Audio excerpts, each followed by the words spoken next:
Hello everyone. In this video, I'm going to discuss on how to connect your Azure DevOps Boards data to a pipeline under Fabric. So we are going to use, the idea is to create a data pipeline where you wanted to, create a copy activity by calling the Azure DevOps Boards related data so that the data is coming into your lakehouse, and then you can further use it for reporting or whatever, right? So the idea is to understand how to get that data using a data pipeline from Microsoft Fabric.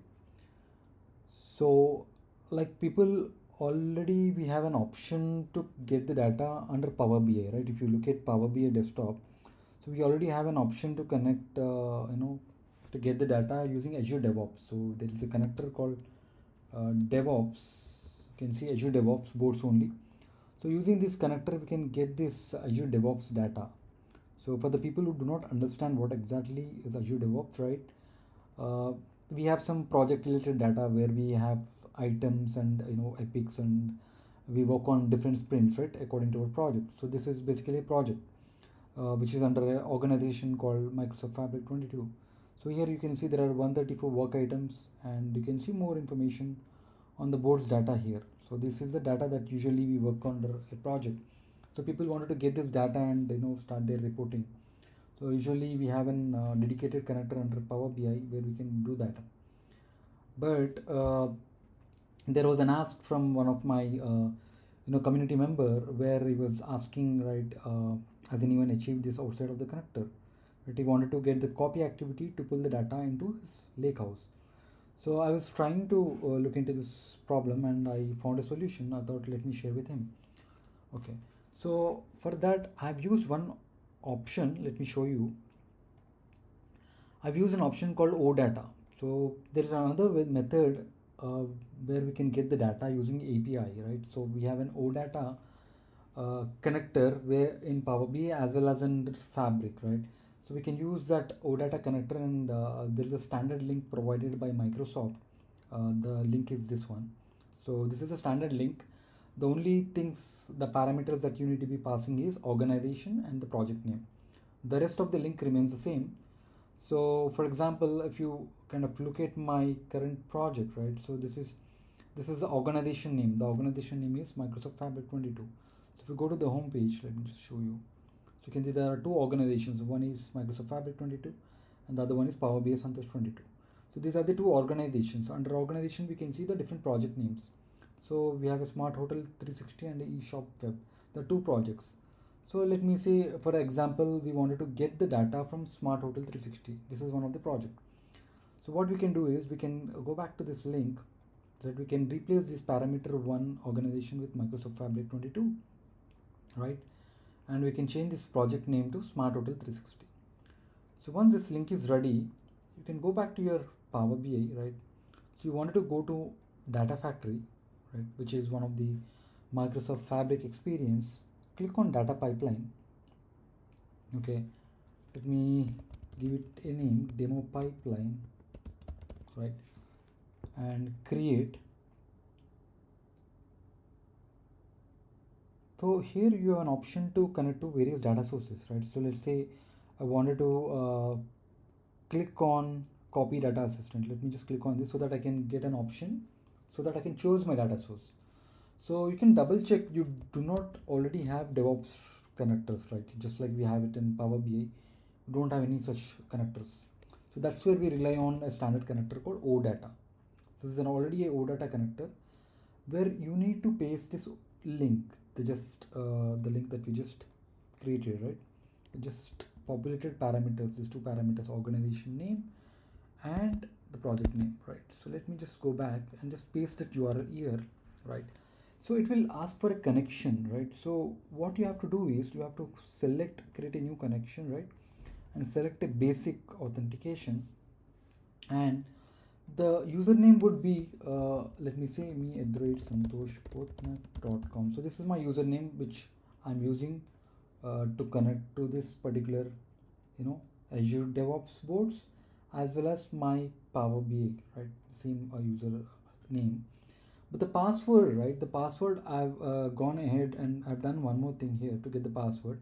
I've created a token. So if you can go to your boards, there is an option here on the right side top. You can see there's a personal access tokens. When you click on that, you should be able to create a personal access token for that particular organization, right? So I've just created a personal access token for this organization called Microsoft Fabric 22. So you can also create one. Click on new token, give it a name, demo token, right? You can select the organization, right? I'm selecting this organization. You can give it a timeline where the token gets expired, right? You can make it maximum and give it a full access or whatever access that you want for the items that you wanted to use it, right? To make sure the security is implemented. So I've just given a full access and created one. So as you can see that there's a token which comes here. I can copy this token, close this, and I'm just going to use the same demo token again. Let me go back here, right? As a password, I can copy paste that. So that's the token, and let me click on next.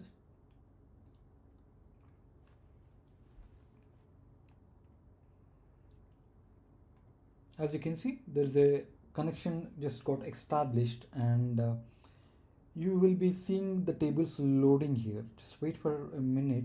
So you can see the tables which are coming from analytics dev azure.com Microsoft Fabric. So this is a project and it is reading all the metadata and it's getting all the tables here, as you can see, right? So let's say again you can go ahead with your selection of tables or the data that you are interested in. We're not going into all those details. So I'm just picking up one particular table here just to make sure the importing is happening properly. So just to demonstrate this process of getting the data from Azure DevOps to our Fabric environment using pipeline, right? So I'm going to select this particular iterations table, right? Maybe I wanted to click on next so that I can use a destination. So let me select the lakehouse. I want to push it to my lakehouse. Let's say I have a PySpark learnings. There's one lakehouse. Or else I can, sorry, this is my workspace. I can create a new lakehouse. Let's say demo fabric school. So this is the name of my lakehouse. So this is under workspace called PySpark learnings. Let me see what happens next. Yeah, once it is done, it is trying to get the data and trying to give the schema of the table iterations, right? It is going to give all the column names, right? Maybe I'm more interested, just for the demonstration purpose, let's say I'm only interested in one or two columns. Let's say I wanted to keep iteration name and maybe I wanted to keep number, and let me remove all of the others. Let's say there's a delete option just to make this demonstration easy. I wanted to delete all other things. Let's see, I'm just keeping two columns, right? You have two columns and I wanted to select those two columns. You have iteration name and number, which is type string and int32, and you can see the type string and integer is defined on the destination side. And yes, let me click on next, and as you can see there's a map showing up here, which is data is coming from OData. It's an API. OData is an open data protocol, like it uses API to get the data from any web service or any web page, right? We are using this connection and we are getting this data to the lakehouse destination, and the option is the start data transfer immediately. Let me click save and run, and as you can see the copy data activity is already there, and as you can see this is also running, right? Also running. Let's wait for the pipeline to run. I think it's still going on, in progress.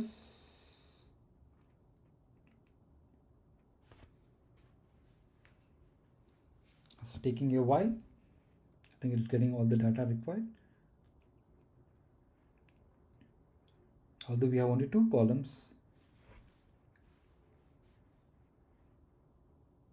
Yeah, you can see the green symbol succeeded. So now we can go back to your lakehouse that we just created. Let me just go to the PySpark Learnings workspace, right? If you remember, we have created demo fabric school lakehouse during our demonstration. And if I wanted to open the lakehouse, and see if there is any data populated. As you can see, the data is already under table section, iterations table, and it is also loading, the preview is being loaded, so we can see the results in a while. So we've just successfully imported data from Azure DevOps Boards into our Microsoft Fabric environment. As you can see, we have different iteration name over there and the number. So we have not got all other columns as you have seen already. So this is a end-to-end demonstration of how we are getting data from a Azure DevOps Boards to a Microsoft Fabric environment into a lakehouse, especially using a pipeline activity, copy activity. Thank you for watching, guys.